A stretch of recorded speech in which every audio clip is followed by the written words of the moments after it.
Hello boys and girls, welcome to my preview of Blackpool against Arsenal in the FA Cup this weekend. So we get a break from the Premier League and we get a nice trip to the seaside, Blackpool. It's a shame the weather's bloody freezing.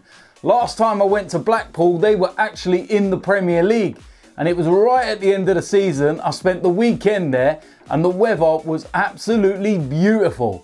None of that for this game, and we should be used to playing Blackpool because we played them already this season. We came through that game just about. It was quite comfortable at one point. Then Blackpool brought it back to 2-1 and you started thinking, oh no, here we go. But we managed to see it through, and bringing some of the big guns off the bench actually paid dividends and actually worked out for us, and we progressed to the next round. Blackpool is going to be a weird game. Really weird game. The thing about when you play in the FA Cup and you play against lower league sides and everything and you go to their stadiums, there's normally a buzz. There's that excitement. The stadium's going to be packed and everything else. But there won't be that with Blackpool. I mentioned it in my preview before we played them in the Carabao Cup, and I didn't know how many fans would turn up then because fans are just not turning up to their games because they've got huge protests going on with their owners. And whilst they're still in charge of the club, the fans are just not turning up. And I don't mean a few empty seats here and there. I mean the whole stadium is pretty much empty. They're pretty much shutting down stands. There's nobody there. I watched their replay in the last round against Solihull. And you would have thought with the prospect of going through to the third round, playing against Arsenal, the stadium would be buzzing. It was empty. 3 sides of the stadium were closed. The side the cameras were on is where the fans were. And those were the Solihull fans. It's unbelievable what's going on there. Not great, and it must be difficult to play in as a player.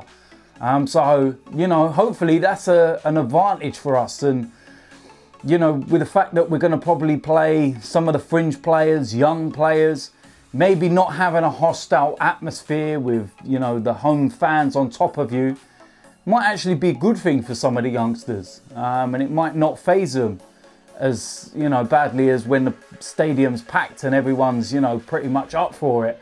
In terms of Arsenal's allocation, we've completely sold out. We're taking thousands up there. And I know there's people looking for tickets, and it wouldn't surprise me if they're just going to go and sit in the Blackpool end anyway. Because there's plenty of spaces. But yeah, like I said, it's just going to be a really weird game. And it's nice to get a break from the Premier League. Looking at results after we played our game. And Chelsea dropped points, so that's a good thing. But these breaks are nice, and it's a chance for some players to get completely rested, recharge their batteries after a busy Christmas period. Some of the players that are new here, some of the ones that are not used to playing at Christmas, it's a chance for them to, you know, maybe put their feet up and have a bit of a break before we go back into Premier League action away to West Ham. And the other side of it as well is that it gives some of the youngsters a chance, and some of the fringe players, some of the ones that maybe want to knock on Emery's door and say, listen, I should be considered for the big games, do you know what I mean? But we have to be careful. If you remember last year in the third round, we went to Nottingham Forest. Now, with all due respect to Blackpool, Nottingham Forest are a better team than them in the Championship, but we should have won that game. It shouldn't have been a hard day. But we ended up getting slapped and we conceded 4 goals against Nottingham Forest. And we ended up out of the FA Cup, embarrassed, absolutely humiliated.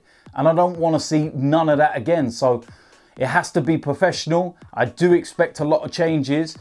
But unlike previous times, I think that Emery's going to stock up the bench just in case things are going wrong, so that, you know, those players can come on and try and rectify any mistakes that may be taking place. But it'd be an interesting lineup, and I'm going to try and get into my predicted 1 to 11.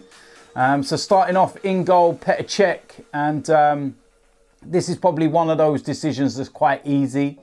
It's pretty clear that Leno is the Premier League goalkeeper and Cech and Martinez are the backup goalkeepers for the cup games and whatnot. So I can't see anything but Petr Cech going in goal for this. Going to move into the defensive area, and I'm going to stick with a back three. That's what I feel Emery will go with. Starting off, I'm going to go with the forgotten man, Mavropanos. I know he's back in full train, and I've seen a video clip of him scoring an absolute screamer as well. But it'd be good to have him back. He's been out for about 5 months or so. And if he's back in full training and, right at it, then this is the perfect game to give him some minutes. So that's what I'm going to go with, Mavropanos.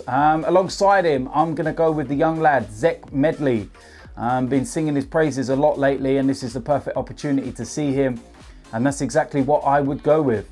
Alongside those two, I'm going to go with Koscielny. Still needs more minutes. I've given my thoughts on what I feel, but these are the perfect games for him to get minutes under his belt and to see if he can get up to any kind of consistent speed to play in the Premier League right now. He'll be captain and he'll be important to the two young lads that are right next to him. So, yeah, I'm going to go with Koscielny. In the right wing-back position, I'm going to go with Cole Jenkinson. This may well be one of his last ever games for Arsenal. We may finally sell him this month. But I won't hold my breath. He'll probably play this game, get injured, and then end up staying for another 10 years. But for this game, I'm going to go with Cole Jenkinson. In the left wing-back position, I'm going to go with Nacho Monreal. I don't know if he's actually ready to play this game. I know he's back in training.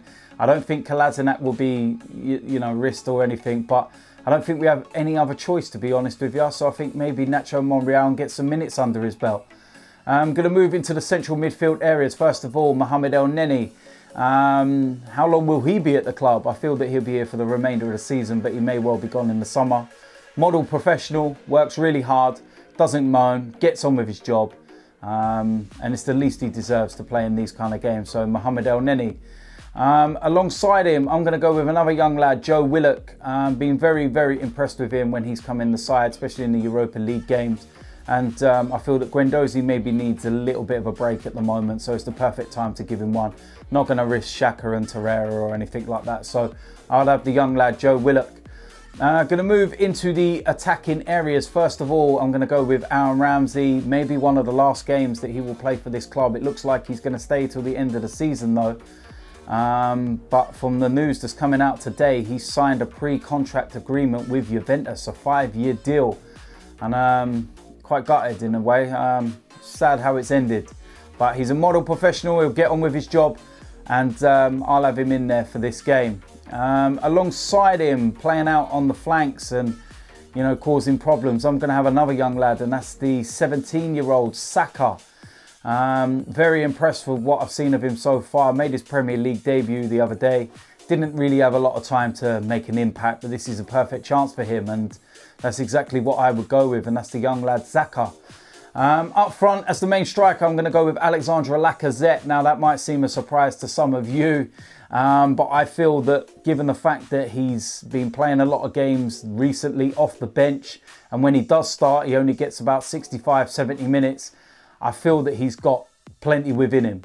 And he should play this game. It's a good opportunity for him, maybe to get a few more goals, boost his confidence a little bit more. So yeah, pretty straightforward decision for me, and that's Alexandre Lacazette. So there we go. That is the preview. That is the predicted lineup for the FA Cup game against Blackpool. It's nice to take a break from the Premier League. I like the FA Cup. I've seen plenty of wins, and it'd be nice if we could go on another run again and get another, appearance at Wembley, and maybe a first trophy for Unai Emery. Who knows? But we will wait and see. As usual, there'll be a matchday vlog after the game, player ratings the following day, and then we move back to Premier League action. So until that matchday vlog, I will see you lot soon. I am out of here.